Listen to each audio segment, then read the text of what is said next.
I be case discuss کرنا چاہوں گا. آپ کو بدترین تشدد کا نشانہ بنایا گیا. آپ کی غالباً کوئی ہڈی بھی فریکچر تھی, اس کے علاوہ آپ کا سر پھٹا ہوا تھا, آپ کے کپڑے پھٹے ہوئے تھے, بہت بری حالت میں تھے.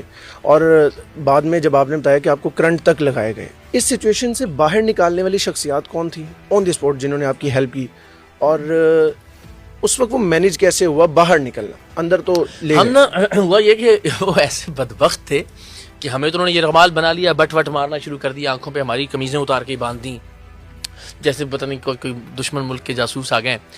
تو ظاہر 3-4 گھنٹے باہر سے بھی جو ڈرائیورز تھے ان کو بھی کہا کہ وہ اندر چائے پی رہے ہیں, آپ کو کہہ رہے ہیں کہ آپ آ جائیں, ان کو بھی لے آئے اندر بیچاروں کو, ان کو بھی مار پڑی.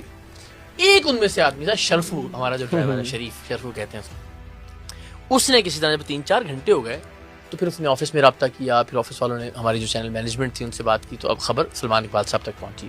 تو سلمان بھائی نے انٹروین کیا اور اس زمانے میں وزیر اعظم پاکستان جناب عمران خان صاحب سے بات ہوئی, اور عمران خان صاحب نے پھر فوری طور پر عمران خان صاحب, اعظم خان جو سیکرٹری تھے, اور شہباز گل صاحب, ان کا بعد میں مجھے اندازہ بھی ہوا کہ کس نے کیا کیا رول پلے کیا. تو انہوں نے پھر فوری طور پر, آزاد خان اس وقت سندھ کے ڈائریکٹر جنرل تھے آئی بی کے, پھر ان سے رابطہ ہوا, پھر انہوں نے فوری طور پر اپنے مزید افسران بھی بھجوائے, اور فوری طور پر پھر ہماری رہائی ہوئی 4 گھنٹے بعد. اس کیس کا کبھی فالو اپ لینے کا پلان ہوا؟ آپ اکثر اپنے کیسز کا فالو اپ لیتے رہتے ہیں. نہیں وہ, لیکن ہمارے علم میں تھا جو متعلقہ لوگ تھے ان کو ہٹا دیا گیا ان کی عہدوں سے.